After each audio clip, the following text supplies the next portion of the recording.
The Roman Corvus was never supposed to work, and yet it turned the Mediterranean Sea into a floating graveyard in just a few short years. On paper, the idea sounds ridiculous.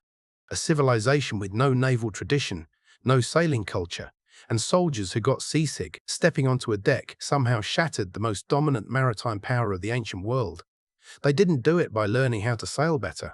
They did it by refusing to play the naval game at all, and that refusal rewrote the rules of ancient naval warfare in a way no one saw coming. To understand why this invention was so devastating, you need to understand how bad Rome truly was at sea. Rome was not a naval power. They were farmers, infantrymen, road builders, and siege specialists. Their wars were fought on dirt, not water. Shields locked together, boots planted in soil, swords stabbing upward under rib cages. Discipline mattered more than finesse. Carthage, by contrast, was the sea. For generations, Carthaginian sailors lived on ships from childhood. Their empire, economy, and identity were built on maritime trade. Their fleets controlled every major trade route, every harbor, and every naval choke point in the western Mediterranean.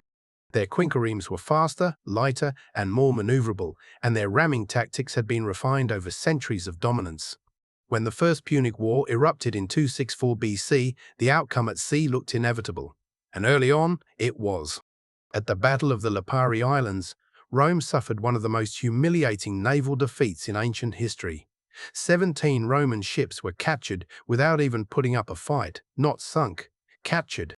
Roman crews didn't know how to maneuver, didn't know how to respond, and didn't even know how to escape. Roman soldiers, elite killers on land, were vomiting over the sides of ships they barely understood how to steer. The Roman Senate panicked, because without a navy, Rome couldn't win, and without winning, Rome would never become Rome.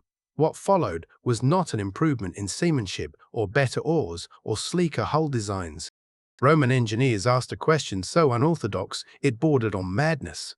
What if naval battles didn't have to be naval battles at all? The answer was the Corvus, named after a raven because it struck downward with brutal finality. This wasn't a clever gadget or a refined maritime tool. It was a weaponized philosophy. A massive boarding bridge, roughly 36 feet long and 12 feet wide, mounted vertically at the bow of a Roman warship, ending in a huge iron spike shaped like a beak. When an enemy ship came close, the bridge dropped. The spike punched through the enemy deck, and the two ships became one. Locked together, pinned in place, unable to maneuver. In a single moment, centuries of Carthaginian seamanship became irrelevant. Wind, waves, speed, and turning radius stopped mattering, because the fight was no longer about ships, it was about men. The truly horrifying part is what happened next.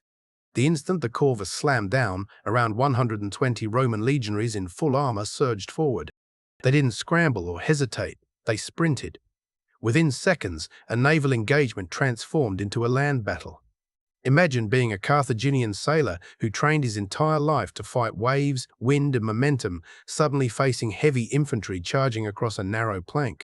Roman legionaries with shields locked together, short gladius swords designed for tight spaces, men trained specifically to kill at arm's length.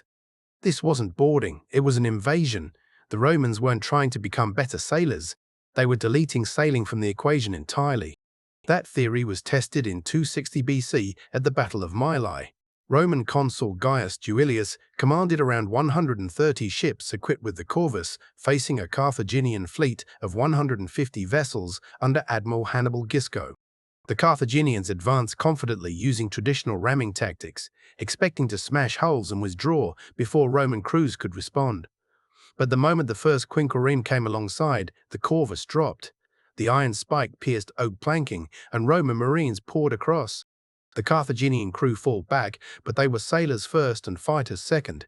Their weapons were meant for ship defense, not organized infantry combat. Against Roman formation fighting, they collapsed in minutes. Then it happened again, and again, and again.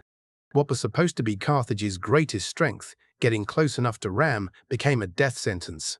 By the end of the battle, Rome had captured 50 Carthaginian ships and destroyed dozens more, while losing only a handful themselves. A navy that barely existed 5 years earlier had just humiliated the greatest maritime power on Earth. What followed was not just a military shift, but a psychological collapse. The Roman Corvus didn't just win battles, it shattered Carthaginian confidence. For generations, Carthage dominated through superior seamanship, but now closing distance meant automatic boarding, and boarding meant slaughter. Carthaginian admirals began avoiding direct engagements altogether. Roman legionaries were professional killers trained for chaos, blood, and confined spaces. Ship decks slick with seawater became perfect, killing flaws for short swords, shield walls, and disciplined formations. Carthaginians were brave and skilled sailors, but they were not trained for sustained close-quarters combat. Once ships locked together, the mismatch was fatal. From an engineering standpoint, the Corvus was terrifyingly effective. The iron spike was not symbolic. Dropped from height with the full weight of the bridge behind it, it could punch through 2 inches of oak decking. Once embedded, it could not be removed quickly. Enemy ships couldn't reverse, couldn't shear it off, and couldn't shake it loose. The bridge weighed close to a ton when fully extended, creating massive instability, but Roman engineers compensated by mounting it at the bow on a rotating pole capable of swinging nearly 180 degrees. Enemy approaching from the side or at an angle didn't matter. The Corvus could still strike. Raised sides along the bridge acted as makeshift walls, protecting advancing legionaries from arrows. The truly brilliant detail was the width of the bridge. It was only wide enough for 2 men to walk abreast, which meant Romans crossed in formation. Not as individuals, but as a unit, shields locked, discipline intact, a miniature shield wall advancing from ship to ship like an infection spreading through the Carthaginian fleet. This is why the Corvus represents a true strategic revolution. Rome did not adapt to naval warfare. They rejected it. They essentially said, "We are infantry, and we will make the ocean behave like land." That is asymmetric warfare at its purest.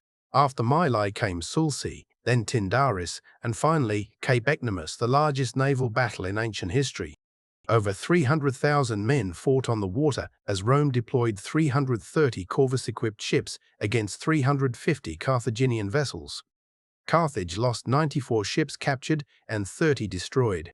The Mediterranean was turning into a Roman lake, one boarding action at a time. But there is a darker truth that often gets overlooked. The Corvus was also killing Romans. That massive weight at the bow made ships dangerously unstable in rough seas.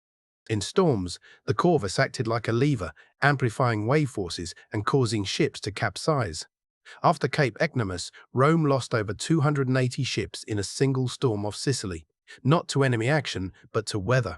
Nearly 90,000 men drowned. Another storm in 255 BC destroyed 150 more ships. Rome lost more sailors to the sea than Carthage ever killed in battle, and the reason was that brutal spiked bridge bolted to every bow. By 255 BC, Roman engineers began phasing out the Corvus, not because it failed in combat, but because it worked too well and made ships too dangerous to sail in open water. By then, Rome had finally learned traditional naval skills through sheer forced experience. But the damage was already done. Carthage's naval supremacy had been broken during the most critical years of the First Punic War. Sicily was captured. Rome emerged as a Mediterranean power. The Corvus served its purpose and then became obsolete. But those few years of slaughter bridge dominance permanently altered the trajectory of Western civilization. The definitive truth is that the Corvus succeeded because it exploited asymmetry with ruthless efficiency. Rome couldn't outsail Carthage, so they eliminated sailing as a variable.